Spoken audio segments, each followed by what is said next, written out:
গুৱাহাটীত ৰেষ্টুৰেণ্ট খুলি নিজৰ সপোনবোৰ পূৰণ কৰি গৈছে এজন যুৱকে।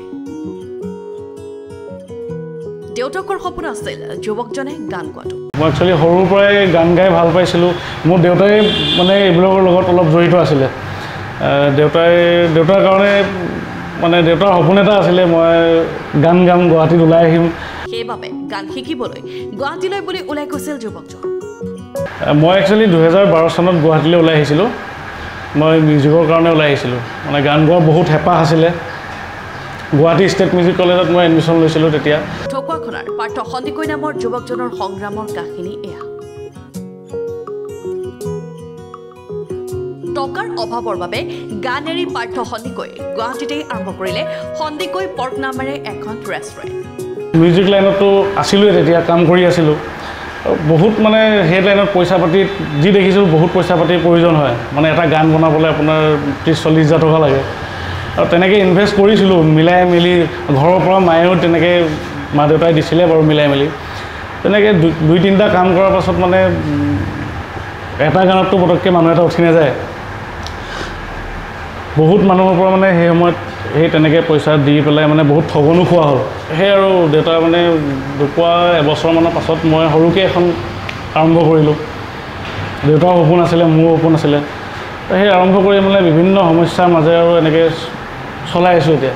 সম্পূৰ্ণ ঘৰুৱা পদ্ধতিৰে প্ৰস্তুত কৰা খাদ্যৰ জুতি ল'বৰ বাবে সন্দিকৈ পৰ্ক নামৰ ৰেষ্টুৰেণ্টখনত ভিৰ কৰেহি বহু গ্ৰাহকে। আৰু আমাৰ ইয়াতে ডেইলি আপোনাৰ আইটেমবোৰ চেঞ্জ হৈ থাকে। মানে কেতিয়াবা যদি লাই লগত বনাওঁ, কেতিয়াবা বেম্বু চুট দি বনাওঁ, কেতিয়াবা নৰ্মেল কাৰী বনাওঁ, কলডিল, কচু, তিল, মানে বিভিন্ন ধৰণে আৰু এনেকৈ ঔটেঙাৰ লগত বনাওঁ, তেনেকৈ বনি থাকে। কেতিয়াবা খুতৰা শাকৰ লগতো গাহৰি বনাওঁ। বহুত মানেতো খুতৰা শাকৰ লগত গাহৰি ইয়াতে মই পাইছোঁ। বহুত মানে খুতৰা শাকৰ লগত গাহৰি খাই বনায়। ফাৰ্ষ্ট টাইম নৰসিংহৰ লগত বনাওঁ। মানে বিভিন্ন চেঞ্জ হৈ থাকে আইটেমবিলাক। আৰু গাহৰিৰ বাহিৰে মাছ মানে আপোনাৰ মাছ, চিকেন, মটন, কেতিয়াবা কুচিয়াও বনাওঁ, হাঁহ বনাওঁ। এইবিলাক মানে চেঞ্জ কৰি থকা হয়। আৰম্ভণিতে বহুতেই অন্যায় কৰিব চেষ্টা কৰিছিল পাৰ্থ সন্দিকৈ। বহুত সমস্যা। মই একচুৱেলি এখন হোটেলখন আৰম্ভ কৰোঁতে মোক ফ্ৰণ্টত আপোনালোকে দেখা পাইছে বহুত বেনাৰ লগাই থৈছিলোঁ কিবা কিবি। এই মানে মানুহে বহুত অনিষ্ট কৰিছে মোৰ ইয়াত। আজিকালি কমিছে এতিয়া। আৰম্ভণিতে ভাঙি থৈ যায়, আকৌ পিছদিনা এখন লগাম, আকৌ ভাঙি থৈ যায়। দোকানৰ চাটাৰ মাৰি থৈ যাওঁ, ৰাতিপুৱা আহি দেখা পাওঁ ব্ৰইলাৰ এইবিলাক পাখি চাকি পেটু চেটু এইবিলাক তাৰ ফ্ৰণ্টত থৈ যায়। বহুত অন্যায় কৰিলে মোৰ দোকানত। এতিয়াও মাজে মাজে কিবা কিবি সৰু সুৰা হৈ থাকে, সেইবিলাক গুৰুত্ব নিদিওঁ। কিন্তু সেইবোৰ মানে অলপ মেজৰ আৰু।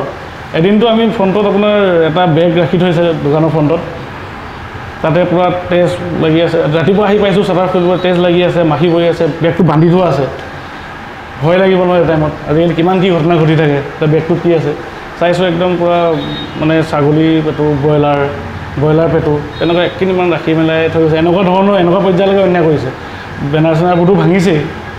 এই তেনেকুৱা ধৰণৰ সমস্যাটো বহুত সন্মুখীন হৈছোঁ। আৰু ব্যৱসায়টো কেতিয়াবা আপ ডাউনবোৰ থাকেই জানে, সেইখিনিতো বেলেগেই। পাৰ্থই এতিয়া সন্দিকৈ পৰ্ক নামৰ ৰেষ্টুৰেণ্টখনৰ পৰা উপাৰ্জন কৰে প্ৰায় 1 লাখকৈ টকা। মাহিলী আপোনাৰ সেই আৰু লাখৰ ওপৰত তেনেকৈ থাকে আৰু আঁচনি থাকে। উপাৰ্জনৰ টকাৰে এতিয়া এই পাৰ্থই কিনিছে গাড়ী, পূৰাইছে সপোন। এতিয়া মোৰ আপোনাৰ ডেইলি 10 কেজিমান গাহৰি বিক্ৰী হয়। আৰু বাকী চিকেন, মাছ, মটন, হাঁহ এইখিনি থাকেই। এইখিনি কষ্ট কৰি আজি মই এখন সৰুকৈ নিজৰ এটা সপোন আছিলে এখন নিজে গাড়ী ল'ম বুলি। আজি গাড়ী এখন ল'বলৈ সক্ষম হৈছোঁ। আহকচোন পাৰ্থ সন্দিকৈ নামৰ এই যুৱকজনৰ সৈতে কথা পাতোঁ। মই একচুৱেলি 2012 চনত গুৱাহাটীলৈ ওলাই আহিছিলোঁ। মই মিউজিকৰ কাৰণে ওলাই আহিছিলোঁ। মানে গান গোৱাৰ বহুত হেঁপাহ আছিলে। গুৱাহাটী ষ্টেট মিউজিক কলেজত মই এডমিশ্যন লৈছিলোঁ তেতিয়া। তাতে কমপ্লিট কৰি পেলাই মই অলপ দিন থাকিলোঁ। মানে ঘৰত যোৱাও নহয় আৰু মানে সৰু সুৰা কিবা কিবি কৰি আছিলোঁ আৰু তেতিয়া। একচুৱেলি মানে কথাটো কি, দেউতাৰ ঢকুৱাখানা গাৰ্লছ কলেজত লজিক এণ্ড ফিলচফি ডিপাৰ্টমেণ্টৰ আছিলে। তেখেতৰ মানে 17-18 বছৰ ভেঞ্চাৰ খাটি গ'ল। চাকৰি নহ'ল, কলেজখন নহ'লগৈ। তেওঁ মানে এটা সময়ত অলপ মানে মানুহটো বেলেগ ধৰণৰ হৈ গ'লগৈ। মানে অলপ ডিপ্ৰেশ্যনত পৰা নিচিনাও হৈ গ'ল। আৰু ইমান বছৰ ভেঞ্চাৰ খাটি যেতিয়া আমিও ডাঙৰ হৈ আহিছোঁ, পইচা পাতি বহুত প্ৰয়োজন হয় দিয়কচোন। তাৰপিছত তেনেকৈ তেওঁ থাকোঁতে মই এদিন তেওঁক কৈছিলোঁ, মানে আমি গুৱাহাটীতে এনেকৈ সৰুকৈ ভাতৰ হোটেল এখন দিম, গাহৰি ভাতৰ। তাৰপৰা তেওঁক তেনেকৈ ক'লোঁ। তেওঁ প্ৰথমতে মান্তি হোৱা নাছিলে। তেওঁ একচুৱেলি তাৰ পৰা আহিবলৈ মানে ইচ্ছা কৰা নাছিলে তাৰপিছত মান্তি হ'ল এই মান্তি হওঁতে তাৰপাছত মানে প্লেনিংটো চলি আছে আৰু তেতিয়া আমাৰ তাৰপাছত ক'ভিড আহি গ'ল ক'ভিডৰ সময়ত মানে মোৰ আপোনাৰ অকণমান ডাঙৰ মানে অলপ ডাঙৰ বেমাৰ এটা আৰু এনেকৈ দেখা দিলে ক'ভিডৰ মাজমজিয়াত একদম পইচা পাতিটো এনেও প্ৰব্লেম চলিয়ে আছে তেতিয়া যেনে তেনে কিবা কৰি আৰু মানে ইয়াতে GNRCতে ভৰ্তি কৰাই মেলি মোৰ ট্ৰিটমেণ্ট চলিলে মানে মৰিব লগা মানুহে আছিলোঁ মই একচুৱেলি তাৰ পৰা বাচি যেনে তেনে ওলাই আহিলোঁ মোৰ বেমাৰ মানে ভাল হৈছে আৰু তাৰপাছত দেউতাৰ বেমাৰে দেখা দিলে দেউতাৰ মানে কিডনী লিভাৰ এনেকৈ অলপ প্ৰব্লেম হ'ল তাৰপিছত সেই ক'ভিডৰ শেষৰ ফালে আৰু দেউতাৰ তেনেকুৱা টাইমতে শেষৰ ফালে তাৰপাছত দেউতাক তেনেকৈ ট্ৰিটমেণ্ট কৰিলোঁ এবছৰ ট্ৰিটমেণ্ট কৰাৰ পাছত দেউতাৰ আকৌ ক'ভিড ওলোৱাৰ পাছত দেউতাও ডিব্ৰুগড় মেডিকেলত ঢুকাই থাকিলে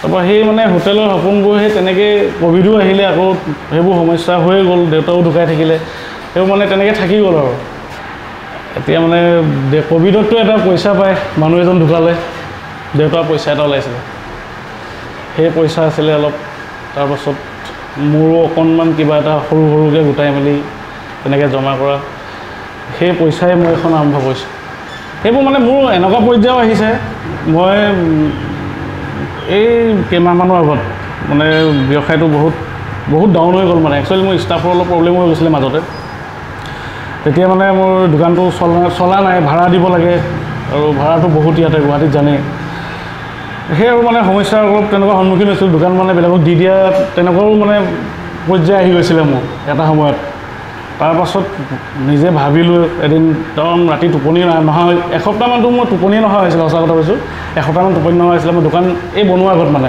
এই ৱালটো যে ভাঙিলোঁ এই ৱালটো ভঙাৰ আগত মানে 2-3 মাহৰ আগৰ কথা এইটো মই মানে ৰাতি টোপনিও নহা হৈছিলে তাৰপাছত ভগৱানে কিবা কৰিলে অকণমান আকৌ যেনে তেনে কিবা এটা কৰি মেলি আকৌ এখন এনেকুৱা কৰিছোঁ আৰু এতিয়া ঠিকে চলি আছে এতিয়া আমি ইয়াতে দিনৰ 1 বজাৰ পৰা ৰাতি 9:30লৈকে আমি ইয়াত খুৱাওঁ আকৌ ইয়াৰ পৰা আমি এতিয়া নতুনকৈ এটা আৰম্ভ কৰিছোঁ ইয়াত বন্ধ কৰি ৰাতি আপোনাৰ 10:30মান বজাৰ পৰা 6 মাইল ব্ৰিজৰ তলত ৰাতি বুফে লগাওঁ তাতে খালি পৰ্ক নাপায় বাৰু চিকেন মটন তেনেকৈ দিওঁ আৰু থালি তেনেকৈ আৰম্ভ কৰিছোঁ এতিয়া মোৰ একচুৱেলি 24 ঘণ্টা মানে কাম কৰি থকা নিচিনা হৈ আছে অকল ৰাতিপুৱা 4:30 বজাত শুওঁগৈ ৰাতিপুৱা 10-11 বজাত ওলাই আহোঁ আকৌ তেনেকুৱা জীৱন চলি আছে আৰু এতিয়া সন্দিকৈ পৰ্কত এই হোটেলত ইয়াতে আমি 160 আপোনাৰ 150 পৰ্ক থালি চিকেন থালি চেম তাৰপাছত মাছৰ আপোনাৰ 130 মটন 200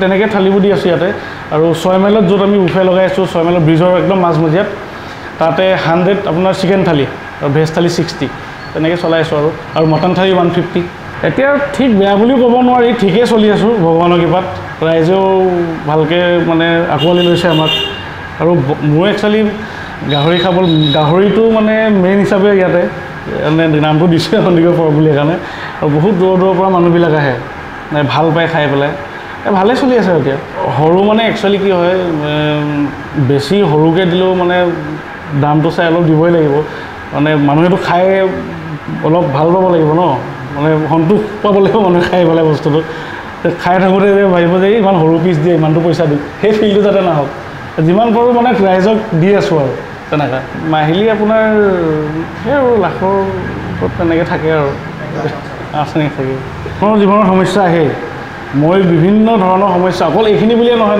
জীৱনত বহুত সমস্যা পাৰ কৰিছোঁ সেইবিলাক কৰিব নালাগে আপোনালোকে যোনে কৰিম বুলি ভাবিছে আমাৰ আজিকালিতো দেখিছোঁ আমি আমাৰ অসমীয়া মানুহবোৰে মানে প্ৰায় এনেকৈ গাহৰি ভাতৰ হওক বা ৰেষ্টুৰেণ্ট বা বহুত পঢ়া শুনা কৰিও মানে ভাল এখন চাহৰ দোকান তেনেকৈ বিভিন্ন ধৰণৰ কামবোৰ কৰি ওলাই আহিছে সকলো ওলাই আহক ধুনীয়াকৈ চবেই মিলিজুলি কামবোৰ কৰি আগবাঢ়ি যাব লাগে বছ সেইটোৱে বেলেগ একো নাই